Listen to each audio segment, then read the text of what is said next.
इसकी डिज़ाइनिंग के ऊपर एक होमवर्क आपके लिए जो आपने घर से करना है।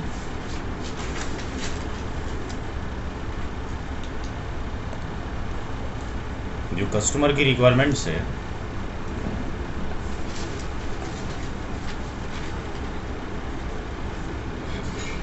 वन 3 9 11 17 35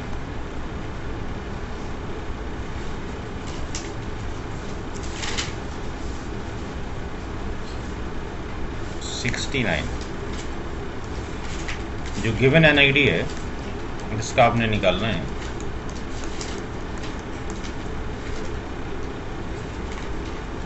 टू 82.19.82.0/24 ये आपके पास क्लासफुल नेटवर्क आईडी है और इसके अंदर से आपने इन कस्टमर को नंबर एलोकेट करने हैं, क्या सबनेट हो क्या मास्क हो।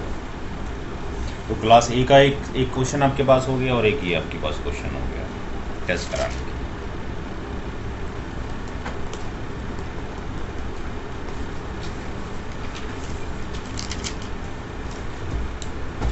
ये आपने कल टेस्ट कराने के। क्वेश्चन नोट हो गया। Now next topic is summarization.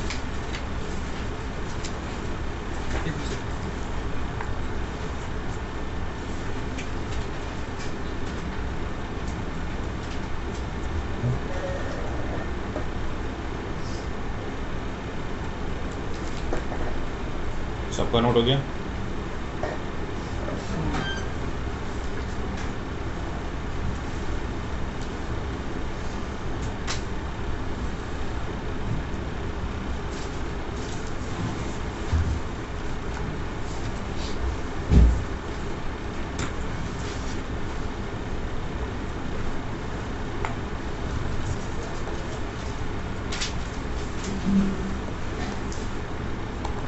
Note करें। It's a process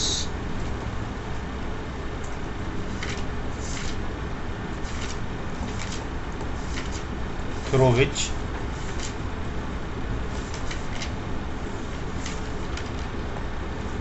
we can add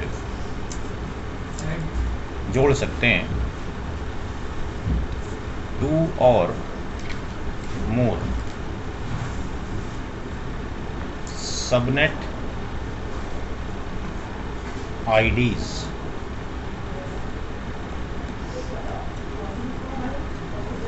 belongs to same class full network ID.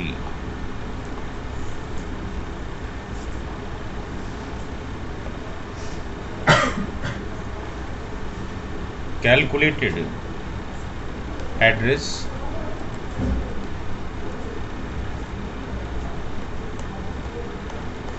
known as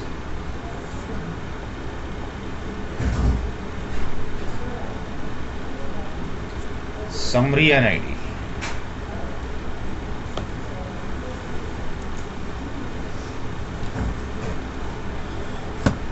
अभी तक जो आपने किया था वो सबनेटिंग की थी। सबनेटिंग के अंदर क्या किया गया था, एक बड़े हॉल को छोटे छोटे कमरों में डिवाइड किया गया। प्रोसीजर का नाम सबनेटिंग हुआ, जो नंबर ऑफ रूम्स बने वो सबनेट कहलाए। समराइजेशन सबनेटिंग की टोटल रिवर्स है, यानी ये आपके पास ऐसे मान के चलें कि नंबर ऑफ आपके पास रूम्स बने हुए हैं, उन रूम्स को तोड़ना है और तोड़ने के बाद एक बड़ा हॉल बनाने का या बड़ा कमरा बनाने का है। अब ऐसे मान के चलें कि अगर एक नंबर था 199.1020.0/24 जो आपको कराया जा रहा है कंटिन्यूसली, उसके अंदर हमने स्टार्टिंग में कहा था 3 सबनेट्स बनाए, तो 3 नहीं बने, 4 बने। ब्लॉक साइज 64 का है, यानी 4 कमरे 64 मीटर के बन गए। अगर उन चारों कमरों को तोड़ दिया जाए तो क्या बन जाएगा, एक हॉल बन जाएगा। तो ये जो रिवर्स इंजीनियरिंग है टोटल, ये आपके पास क्या समराइजेशन है। अब द क्वेश्चन इज दैट कि अगर आपको ऐसे मान के चलें कि आपने अपने घर पर किसी हॉल के 4 या 5 या 8 कमरे बनवाए थे किसी बिल्डर को बुलाकर, और उसी बिल्डर को आप बोलते हैं कि भाई जो सड़क के किनारे की जो 3 कमरे हैं उनको जोड़ के एक बड़ा कमरा बनाना है, क्या साइज़ होगा, तो घर से बैठ के बता सकता है क्योंकि उसने सब कुछ डिज़ाइनिंग और जो भी किया था बनाया था उसी ने बनाया था। बट अगर बनवाया किसी और से हो और अब उसका कमरों को तोड़ के बड़ा बनाना हो, उसका साइज़ क्या होगा ये किसी आप दूसरे बिल्डर से पूछें, उसको तो नहीं पता जब तक कि वो आके नाप तोल ना करे। तो ऐसे ही यहाँ पर हम क्या करें कि नंबर ऑफ सबनेट्स आपको दें और कहें कि इन तीनों या चारों सबनेट को जोड़ा जाए तो क्या सबनेट बनेगा, कैसे फाइंड आउट करेंगे, देखते हैं।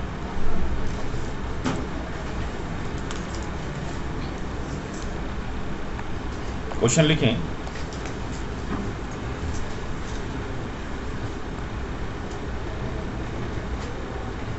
Calculate summary NID for the following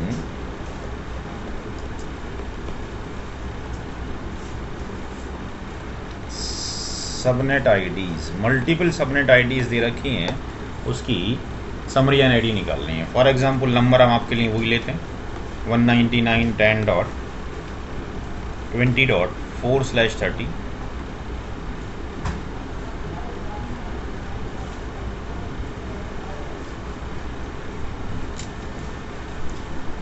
199.10.20.8/30 199.10.20.12/30।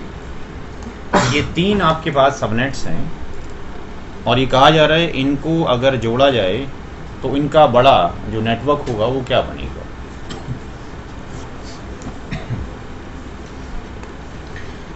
तो एक चीज़ आपको ये मालूम है कि अगर हमें ये पता लग जाए कितनी बिट्स नेटवर्क की कॉमन है तो ब्लॉक साइज निकल आता है। अगर हम इन तीनों नंबर को डेसिमल में कन्वर्ट ना भी करें, सॉरी बाइनरी में कन्वर्ट ना भी करें, तो हमें ये फाइंड आउट हो जाएगा यहाँ से कि 199 यहाँ पर कॉमन है, यहाँ पर कॉमन है, यहाँ पर कॉमन, यानी इन तीनों के अंदर कुछ बिट्स 0 हैं, कुछ बिट 1 है, बट सबके अंदर कॉमन है ना। तो जो कॉमन बिट्स होती हैं they are the part of the network. जितनी कॉमन बिट्स होती हैं आईपी के अंदर, लेफ्ट टू राइट, जितनी बिट्स कॉमन होती हैं वो किसका पार्ट होती हैं, नेटवर्क का पार्ट होती हैं। और जो नेटवर्क की बिट्स कॉमन होती हैं उसको रिप्रेजेंट किया जाता है नेटवर्क की 1 बिट से। तो यानी यहाँ पे 8 बिट क्या हो गई, 1 हो गई, यानी 255 रिप्रेजेंट कर रहा है, यानी ये ऑक्टेट के अंदर कॉमन बिट्स हैं। फिर 10 यानी यहाँ पर भी, यानी 16 बिट कॉमन हो गई। यहाँ देखते हैं यानी 24 बिट्स कॉमन है जो दिए हुए आईपी एड्रेस हैं। 4, 8 और 12 को देख के आप ये पता नहीं लगा सकते कि कितनी बिट्स कॉमन है, या मजबूर है हम कि बाइनरी में हमें कन्वर्ट करना पड़ेगा। तो हमने क्या किया कि इस जो कि अनकॉमन ऑक्टेट था, जो कॉमन ऑक्टेट थे उसके नीचे लिख दिया 255, यानी लेम एंड लैंग्वेज जहाँ पर कॉमन ऑक्टेट होंगे उनके नीचे 255 लिखने का है। ये वाली वैल्यू हमें फाइंड आउट करनी हमें नहीं पता है। इस अनकॉमन ऑक्टेट को हमने लिया 4, 8, 12। 4 को अगर कन्वर्ट करें बाइनरी में क्या होगा, 0 0 0 0 0 1 0 0, और इसको कन्वर्ट करें 0 0 0 0 1 0 0 0 और 0 0 0 0 1 1 0 0। अब अगर हम यहाँ देखते हैं फिर वही लेफ्ट टू राइट, यानी ये कंटिन्यू चल रहा है। तो अगर हम यहाँ देखते हैं तो ये यहाँ पर कितनी बिट्स कॉमन है लेफ्ट टू राइट, 4। तो जहाँ तक कॉमन है और जहाँ से कॉमन ख़त्म हो गया वहाँ पे एक लाइन ड्रॉ करते हैं समझने के लिए। जितनी बिट्स कॉमन थी, चाहे ये 1 होती चाहे 0 होती, बिकॉज इसके अंदर भी तो 1 0 कॉम्बिनेशन है ना, उनको क्या करने का 1, उनको यहाँ पर 1 करने के बाद तो 255 आ गया ना, क्योंकि ऑटो बिट 1 हो गई। तो उनको 1 कर दें और बाकी वाली राइट वाली बिट अगर कॉमन भी है तो उसको हमने नहीं देखने का, उसको 0 ही करने का है। मास्किंग में अगर एक बार बिट 0 हो गई तो सारी 0 ही होनी है, तो ऐसा नहीं कि 0 के बाद कभी 1 हो जाएगी। तो यानी इस 4 बिट्स के ऊपर वैल्यू कितनी आई डेसिमल में 240। तो इसका मतलब इसकी जगह पर जो नया मास्क आपको मिलेगा that is 255 240 that is your new mask. ये आप कह सकते हैं /28। ब्लॉक साइज कितना होगा 16। अब आपको एक पैटर्न बताया था लिखने का कि जब ब्लॉक साइज 16 आ जाए तो टेबल के साथ एक बताया गया तो सॉल्यूशन टेबल 0 16 32 48 और ये कहाँ तक जाएगा 240 तक। ये आपकी NIDs हैं सारी। BID यहाँ पे कितनी आ जाएगी 15, यहाँ कितनी आ जाएगी 31, यहाँ कितनी आ जाएगी 47। अब ये जो नंबर आपको दे रखे हैं 4/30 का मतलब ये है टोटल नंबर तो 4 हैं, पहला नंबर 4 है, फिर 5 है, फिर 6 है, फिर 7 है। 8/30 का मतलब है 8 9 10 11। 12/30 का मतलब है 12 13 14 और 15। 4 नंबर ये 4 ये 4 ये। इन सब में से जो मिनिमम नंबर आपके पास मौजूद है वो कितना है 4, और जो मैक्सिमम है वो कितना है 15। ये जो सारे का सारा नंबर है इसको अगर हम ड्रैग करके लेकर आएँ तो ये कहाँ पर फिट होगा, यहाँ फिट होना चाहिए या ये यहाँ पर इसके बीच में आना चाहिए, कहाँ आना चाहिए फर्स्ट वाले में आना चाहिए। 0 से 15 के बीच में ये सारे के सारे नंबर फिट हो जाएंगे, यानी यहाँ पर ये फिट नहीं होंगे। तो यहाँ पर 0 से 15 में जो सारे नंबर फिट आपके पास होते हैं इनमें अगर हम देखें तो 0 आपके पास क्या NID है, तो 199 10.20.0 ये वाला 0 यहाँ पर आ गया /28 और ये वाला 28 यहाँ पर आ गया, और ये जो नंबर निकला आपके पास ये कहलाएगा समरी NID। दोबारा प्रोसीजर देख लें।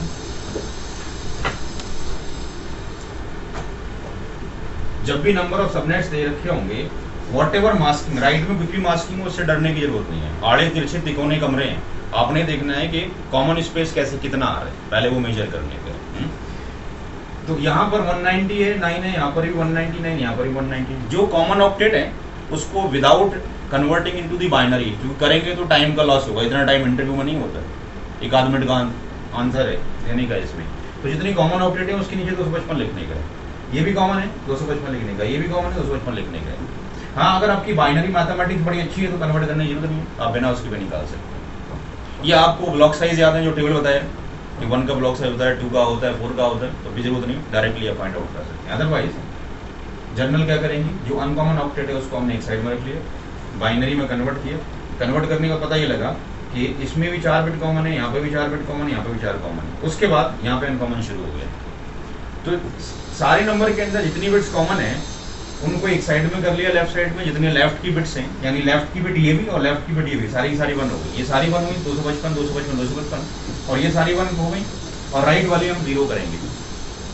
तो जितनी कॉमन है लेफ्ट टू राइट उनको 1 करने का, जहां से अनकॉमन शुरू हो जाए फिर 0 करने का, राइट साइड में हमने कॉमन को नहीं देखने का है। तो 4 पर कितना हो गया 240 आ गया, नया मास्क क्या हो गया 240 हो गया, ब्लॉक साइज कितना आ गया 16 आ गया। 16 के अकॉर्डिंग टेबल फॉर्मेट कर ली, और ये देखिए ये सारे के सारे नंबर कहाँ पे लाई करते हैं, इसके अंदर 4 मीटर स्पेस इसमें 4 इसमें 4 12 तो है, बट ये 12 ये कहाँ से कहाँ तक है, तो मिनिमम 4 मैक्सिमम 15, ये सारा यहाँ पे आके फिट होता है। तो जहाँ जिसमें अगर ये यहाँ फिट ना होगा, अगर यहाँ होगा तो यहाँ पर क्या आया था 16, अगर यहाँ फिट होगा तो 32 आया था। जो मास्क यहाँ पर आएगा यहाँ पे कैरी करूँगा, तो यहाँ पे .0 NID .1 फर्स्ट वाली, अगली NID कहाँ शुरू होगी इसके अकॉर्डिंग 16 से, तो 15 क्या हो जाएगा BID। यानी ये सारे के सारे नंबर किसमें आ जाते हैं, इसके अंदर लाई करते हैं, दैट इज समरी। ओके